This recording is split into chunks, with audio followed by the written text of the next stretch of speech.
2장 1차원에서의 운동입니다. 그러니까 사실 우리가 지금 하고 있는 건 뭐냐면은 물체가 어떻게 움직이고 있는지, 즉 물체의 운동을 표현하는 방법에 대해서 이야기를 하려고 해요. 물체의 운동 상태를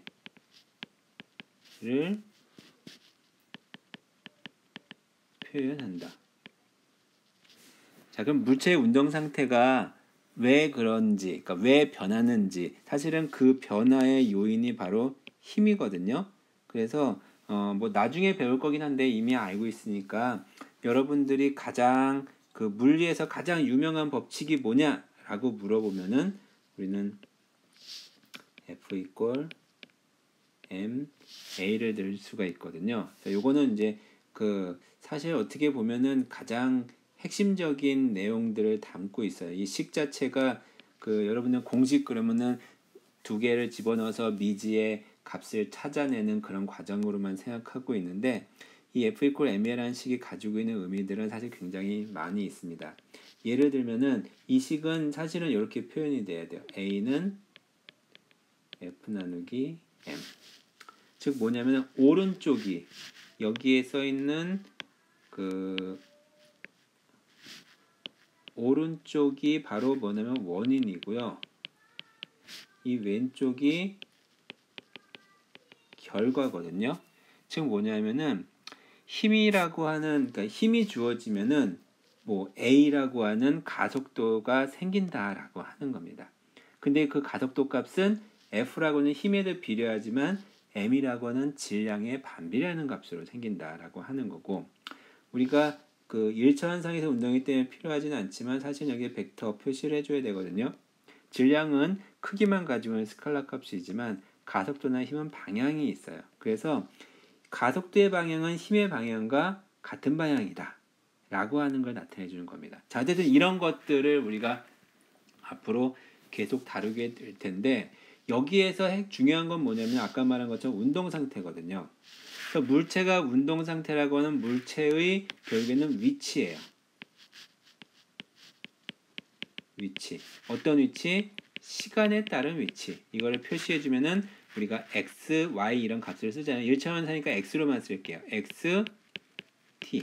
이게 바로 어떤 물체의 어떤 순간에서의 위치에 해당되는 값이고, 그 다음에 그 순간에서의 빠르기가 얼마냐? 빠르기는 영어로 그 속도라고 해서 그 velocity라고 하는 그 속도를 써서 v로 쓰거든요. vt. 자, 그래서 그 위치와 여기는 속도, 요 두 가지를 우리는 뭐라고 부르냐면은 물체의 운동 상태를 나타내 준다라고 얘기를 해줍니다. 그래서 결국에는 물리에서는요, 특히 그 물리에서의 절반 이상이 역학이라고 했죠. 역학의 절반보다도 훨씬 더 큰 게 바로 이 물체의 운동 상태에 해당되는 바로 이 xt와 vt를 구하는 겁니다. 그럼 이 구하는 방법을 우리가 뭘 이용해서 구하느냐? 첫 번째가 바로 F 이퀄 MA라는 걸 이용해서 구해줄 거예요. 근데 힘이 복잡하면은 이 A라고 하는 거 좀 이따 이제 정의를 다시 말씀을 드리겠지만 F가 복잡하면 A를 구하기가 어려워요. 그래서 첫 번째 F가 0일 때, F가 0이면 힘이 제로니까 A가 제로죠. A가 제로면 속도가 일정한 거예요. 그래서 우리는 이걸 등속 운동이라고 하죠. 중학교 1학년 때 배우는 내용입니다. 3학년 때라고 봐야 되나? 그 다음에 두 번째는 뭐냐면은 F가 일정한 것이. F가 일정하면 A가 일정하죠. 즉 상수라는 거죠. 즉 속도가 일정하게 증가하거나 일정하게 감소하는. 그런데 등가속 운동, 가장 대표적인 게 바로 자유낙하 운동이라고 볼 수 있죠. 어쨌든 이와 같은 것들을 구하는데 얘를 구할 때 이 F 이퀄 MA라는 식 자체가 F라고 하는 어떤 주어진 값일 거고 A를 이용해서 V를 구하고 X를 구해주는 거죠. 여러분들 고등학교 때 배운 것처럼 X를 미분해주면은 속도가 되고요. 속도를 미분해주면은 각도가 되니까 F 이퀄 MA라는 식에서 A를 구하면 적분해서 v 구하고 적분해서 x를 구할 수가 있겠죠. 뭐 이와 같은 방법으로 구한다는 겁니다. 실제 계산하고 하는 거는 나중에 필요하면 그때 이야기를 하도록 하고요. 자, 이렇게 했더니 사실은 f 이퀄 ma라고 하는 건 가속도는 속도를 미분한 거고, 즉 가속도는 속도를 미분한 거고요. 속도는 다시 위치를 미분한 거니까 이렇게 돼 버리거든요. 그러면 저 식은 뭐가 돼? 위에 있는 f 이퀄 ma라는 식은 어떻게 되냐면은 이 f가 이제 어떤 값이냐에 따라서 다르긴 하겠지만 f라고 하는 거 d 제곱 x dt 제곱 m 이꼴 v 이와 같은 미분으로 되어 있는, 여기 보면 여기 미분식이죠. 그 다음에 등호가 있는 걸 우리가 방정식이라고 하거든요. 이거를 미분 방정식이라고 해요. 푸느냐? 뭐 풀죠. 이건 이제 2, 3학년 이상이 돼야지 한 2학년 이쯤에서 수학 배우는 수학과나 수학교육과도 그쯤에 배우는 내용인데, 이런 미분 방식 이용해서 푸냐? 우리는 안 할 거예요. 지레 겁먹지 말고요. 이렇게 풀어야 되는 것들이 되게 지저분하고 복잡하니까 물리하는 사람은 첫 번째로 일단 게을러요. 게으르다고 하는 거는 편한 것을 추구한다고 한 거랑 동일한 말이라고 볼 수 있는데, 그렇기 때문에 좀 더 쉬운 방법을 찾아 나갑니다. 그 쉬운 방법이 바로 뭐냐면은 에너지 접근법이에요. 여러분들 중학교 때 얘가 중학교 때 얘기하면 고등학교 때는 여러분들이 물리 선택 안 했다라고 하고 면피로 넘어갈 수 있으니까 자꾸 중학교 때 얘기를 하는데, 역학적 에너지 보존이라고 하는 거 들어봤을 거예요. 즉 역학적 에너지는 운동 에너지 더하기 위치 에너지죠. 그래서 운동 에너지랑 위치 에너지랑 더해서 그 더한 값이 일정한 값을 유지한다. 그게 역학적 에너지 보존 법칙인데, 그거를 이용해 주면은 우리가 이런 미분 방식 이런 계산하지 않고도 아주 손쉽게 그 물체의 운동 상태, 즉 xt와 vt를 구할 수 있다는 게 바로 두 번째 에너지 접근법입니다. 이거는 우리가 5장, 6장 뭐 이 정도쯤에서 하게 될 거예요. 자, 그 다음에 이렇게 해도 구하기가 어려운 상태가 있어요. 예를 들어서 쇠구슬이 두 개가 와서 탁 부딪혀가지고 합쳐져가지고 운동을 해요. 지금 뭐냐면 충돌 같은 상황. 이런 상황을 풀 때는 더 쉬운 방법을 선택할 수가 있는데, 물론 여기에만 해당되는 건 아니고요. 운동량이라고 하는 거를 우리가 도입을 해줍니다.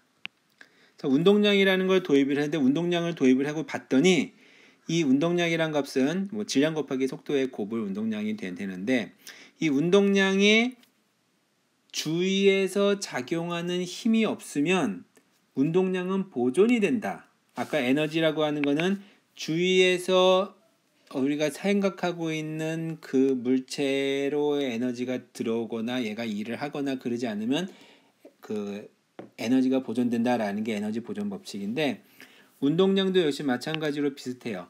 그 물체, 운동하고 있는 어떤 그 물체에 힘이 작용하지 않으면 얘의 운동량은 일정하게 보존된다라고 하는 거거든요. 그래서 물체가 하나일 수도 있고 두 개를 합쳐질 수도 있는데, 이거를 이용해주면 굉장히 쉽게 문제를 풀어나갈 수 있어요. 그래서 운동량 보존 법칙이라는 거죠.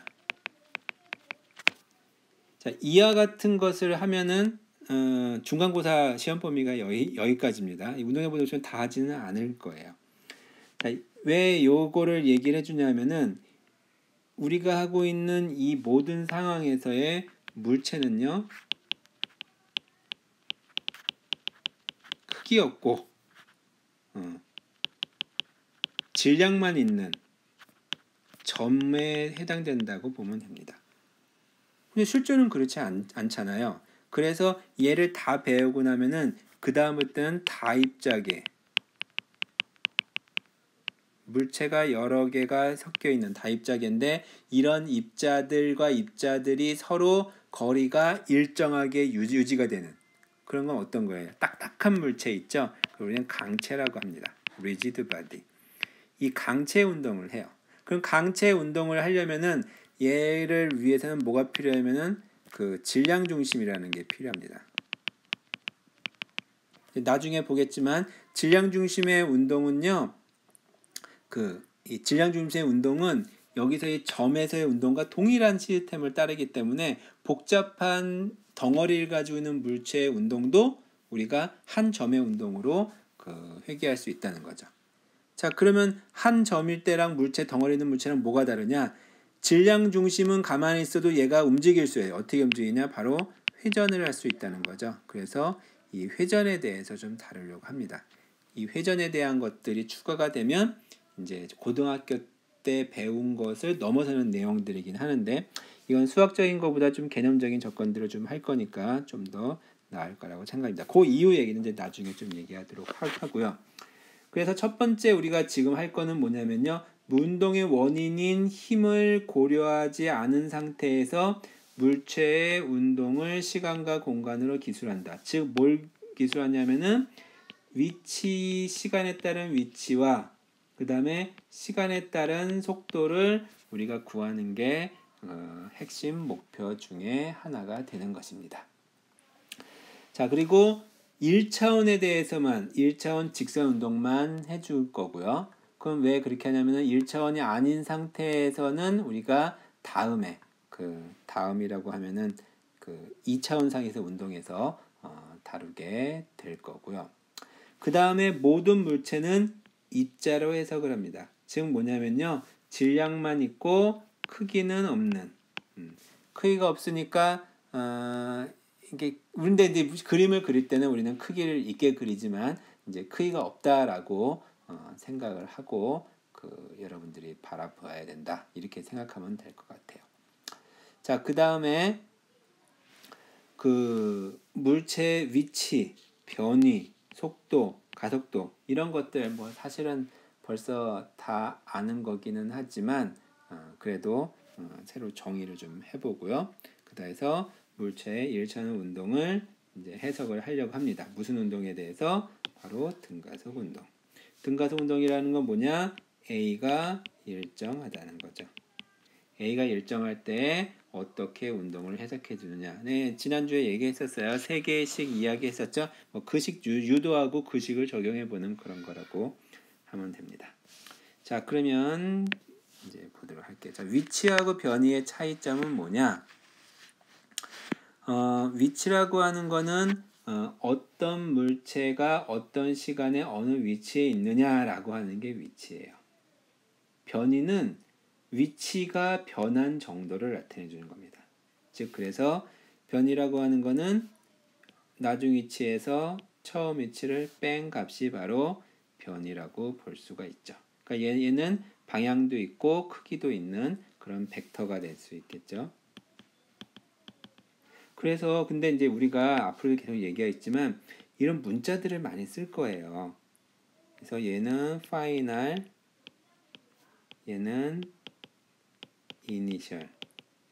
나올 때 여러분들이 잘 표시해놨다가 익숙해졌으면 좋겠어요. 왜냐면은 말로 설명하면은 말이나 숫자나 이런 거를 설명하는 게 처음에 여러분들은 아직까지 익숙한데 이게 시간이 조금 지나면은 되게 지저분하고 또 뭐라 그럴까요? 낭비적인 요소가 있는 것들이거든요. 그래서 이런 문자들을 이제 앞으로 계속 많이 사용할 겁니다. 그럼 이제 변위값하고 거리라기보다는 이동거리가 아마 여러분들한테는 좀 익숙할 거라 생각하는데 이동거리의 차이점은 뭐냐? 자, 거북이가 갑니다. 이게 구불구불 이렇게 해서 가는데 변이는 뭐냐면은 이 점과 나중 지점 사이에서의 요 거리가 바로 변이에요. 그래서 변이는 얼마였냐면 10cm죠. 이동거리는 어때요? 여기 있는 이 빨간 실을 따라서 가는 요거를 다 더하니까 10cm보다 더 길겠죠. 요게 변입니다. 그러면 만약에 여기서 이제 럭비 아메리칸 풋볼 선수가 쭉 뛰어가다가 가서 한 바퀴 돌아서 다시 제자리에 왔어요. 이동거리는 얼마예요? 이만큼과 이만큼을 다 더해야죠. 변이는 얼마냐? 변이는 0이 되는 겁니다. 그게 이제 두 개의 차이점이에요. 자, 1차원상에서의 운동인데 속도는 이제 어떻게 정의를 되냐? 속도는 빠르기죠. 속도는 여러분들이 아는 것처럼 빠르기인데 평균 속도는 뭐냐면요. 일정한 평균이라고 하는 건 뭐냐면은 평균은 말 그대로 평균이네. 내가 100원 가지고 있고 너가 300원 가지고 있으면 우리는 평균 200원 가지고 있다 이렇게 얘기를 하는데 얘는 연속적이기 때문에 평균을 정의하려면은 그 두 지점 사이의 값을 그냥 나눌 수는 없어요. 근데 나중에 해보면은 되거든요. 뭐냐면은 t 이꼴 0일 때 2m/s였고 t 이꼴 10일 때 18m/s였어요. 그러면 평균은 얼마냐면은 2 더하기 18 나누기 2에서 10m/s가 되는 거거든요. 그럼 이게 틀렸냐? 맞아요. 근데 얘가 맞을 수 있는 이유는 뭐냐면요. 이 물체의 운동이 등가속 운동일 때만 그래요. 등가속 운동일 때는 시간에 따라서 속도가 여기가 0, 여기가 10, 0일 때 2였고 10일 때 18이었으면은 이렇게 된 거잖아. 요거의 평균은 요 가운데겠죠. 이렇게 될 수 있는데 만약에 그 속도가 이렇게 변한다. 또는 이렇게 변한다. 그럼 평균을 여기는 10이라고 평균을 할 수 있겠냐? 그렇지 않겠죠. 그래서 얘는 등가속일 때만 이렇게 더할 수 있는 겁니다. 등가속 운동이 아닐 때는 이렇게 더할 수가 없다는 거. 그냥 더하면 안 된다라고만 생각해 주면 돼요. 자, 그래서 평균 속도는 어떻게 구하냐면은 평균 속도는 전체 총 이동 거리, 사실은 총 1차원에서 좀 똑같기는 한데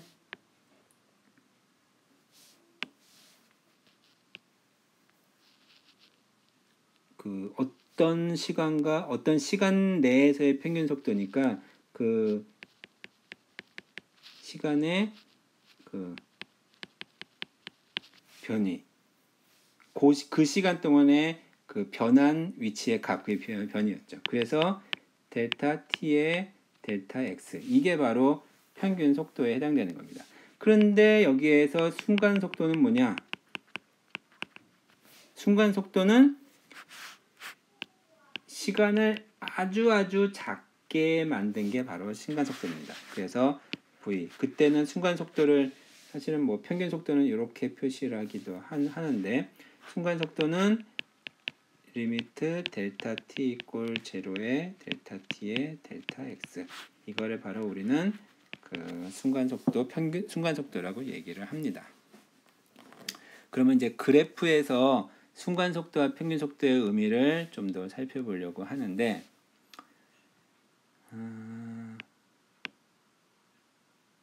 여기에서 그냥 얘기할까요? 평균 속도의 수학적인 의미는 뭐냐? 고등학교 때 했었지만 델타 t분의 델타 x잖아요. 그래서 a, b를 봅시다. a, b의 델타 t는 요게 델타 t예요. 델타 x는 요게 델타 x예요. 그럼 이거분의 이것이 뭐죠? 이거분의 이거는 요 직선의 바로 기울기죠. 델타 t의 델타 x. 요게 바로 평균 속도입니다. 그래서 그 어떤 물체의 시간에 따른 위치를 그래프로 나타냈을 때 평균 속도가 나타내는 그래프상의 모습은 바로 기울기라는 거죠. 그럼 순간 속도는 뭐냐? 이 델타 t가 0으로 가는 거예요. 델타 t가 0으로 가면은 이 기울기는 어떻게 되냐면은 여기에서 요걸로 보죠. AB의 기울기가 요거였는데 시간이 좀 더 짧아지면은 요거의 기울기 점점 바뀌어서 시간이 굉장히 작으면 어떻게 되겠어요? 여기하고 바로 옆이다 그러면 이렇게 되겠죠. 그래서 시간이 거의 0이 된다. 그럼 이런 선을 무슨 선이라고 불러요? 예, 맞아요. 접선이라고 부르죠. 그래서 접선의 기울기가 바로 순간 속도가 되는 겁니다. 뭐 이거는 고등학교 때 배웠던 거긴 한데 뭐 잊었으면 뭐 지금 보면 되는 거죠. 이건 기본적이 이렇다는 거고 이거 가지고 그 문제 내고 그러지는 않을 거예요. 자, 그러면 평균 가속도는 뭐냐? 얘는 가속도라고 하는 거는 속도의 변화 정도를 나타내 주는 게 바로 가속도입니다. 자, 속도는 굉장히 익숙한 표현일 거예요. 속도라고 하는 거는 얼마나 빠르냐 느리냐라고 나타내 준다면은 가속도는 그 속도가 얼마큼 빨라지냐 얼마큼 느려지냐 그걸 나타내 준 거라서 사실 속도에 오늘 어떻게 보면 물리적으로 여러분들의 의미를 파악하는 데 있어 가장 어려운 거는 바로 이 속도의 변화 정도와 관련된 거라고 볼 수 있습니다. 그래서 앞에서 시간의 변화 정도가 속도였잖아요. 그러면 가속도는 속도의 변화 정도니까 가속도는 영어로 acceleration A를 따가지고 A는 평균이니까 여기 average의 AB 이렇게 쓰기도 하고요. 또는 A의 위에 밑줄을 그어서 평균을 쓰기도 하고 그냥 쓰기 나름입니다. 그래서 얘가 벡터일 때는 이렇게 약간 두껍게 쓰기도 하고요. 이거는 뭐 책마다 표현들이 약간 좀 다른데 어쨌든 여기다 뭐 평이라고 쓸 수도 있겠죠. 우리는 뭘 쓸까요? AV로 쓸까? 어쨌든 얘는 델타 V 델타 T 위에 화살표 쓴 게 벡터 표시하는 겁니다. 이게 바로 평균 가속도예요. 그럼 순간 가속도는 뭐냐? 순간 가속도는 델타 V 델타 T에서 델타 T를 0으로 보는 게 바로 이게 순간 가속도가 되겠죠. 자, 그런데 우리가 이 의미를 조금 잘 이해를 해봐야 될 것 같아. 자, 뭐냐면은 가속도가 0보다 크다, 가속도가 0이다, 가속도가 0보다 작다. 여기 있네요. 가속도가 0보다 크다, 가속도가 0보다 똑같다, 가속도가 0보다 작다의 의미가 뭐냐? 우선 가운데 보자. 가속도가 0이면 속도는 어떻게 된다는 거예요? 가속도가 0이란 사리는 속도가 변하지 않는다. 속도는 일정하다. 자, 가속도가 0보다 크다. 속도는 어떻게 된다는 거예요? 증가한다는 겁니다. 가속도가 0보다 작다. 속도는 감소한다는 거예요. 언제에 따라서? 시간에 따라. 시간에 따라 감소한다, 일정하다, 증가한다. 자, 근데 뭘 당연한 거지. 이게 뭐 이거 가지고 왜 뭐라 그러냐? 그런데 여기서 생각할 게 뭐냐면 일정하다는 시간 감소한다라고 하는 건요. 10이었다가 9였다가 8이었다가 7. 이거 감소하는 거 맞죠? 자, 그럼 마이너스 10, 마이너스 9, 마이너스 8, 마이너스 7은 증가하는 거예요? 감소하는 거예요?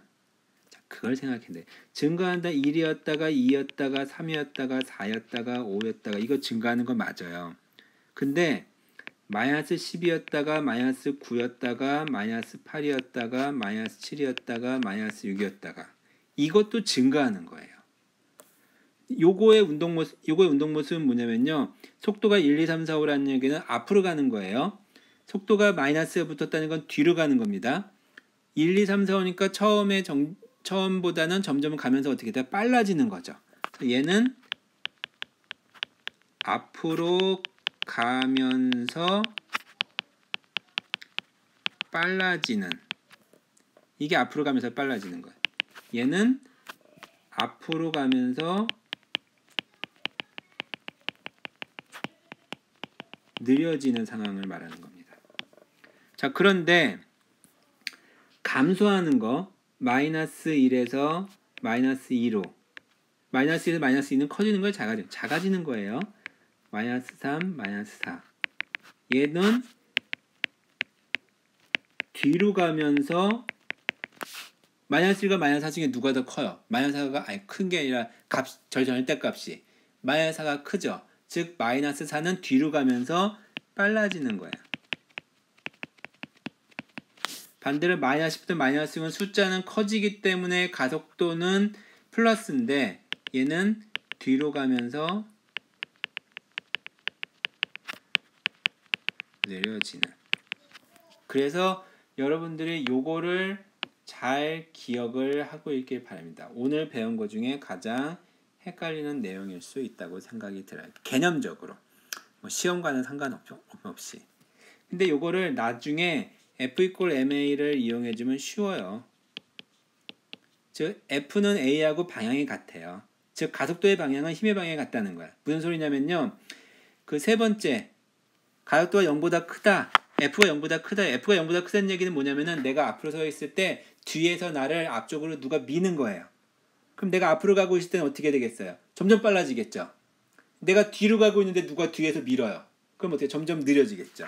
그래서 뒤로 가면서 느려지는 상황은 역시 뒤에서 앞쪽으로 누가 밀고 있기 때문에. 반대로 가속도가 0보다 작다라고 하는 거는 앞에서 뒤쪽으로 나한테 힘을 주는 거예요. 왜냐하면 A가 0보다 작으니까 F가 0보다 작아야 되고 즉 뒤쪽으로 누가 나를 앞에서 뒤로 미는 그런 경우죠. 자, 그때 내가 앞으로 가면은 누가 나를 뒤로 앞에서 뒤쪽으로 미니까 내가 앞으로 갈 때 속도가 점점 줄여지니까 1987 이렇게 속도가 줄어들죠. 그런데 내가 뒤로 가고 있어요. 근데 앞에서 나를 뒤로 밀어. 그럼 어떻게 돼? 점점 빨라지죠. 그때도 역시 그 힘이 뒤쪽으로, 즉 가속도가 뒤쪽으로 일어나는 거죠. 그래서 요거를 여러분들이 잘 기억을 하길 바랍니다. 잠깐만 쉬었다가 다음 동영상으로 이어가겠습니다.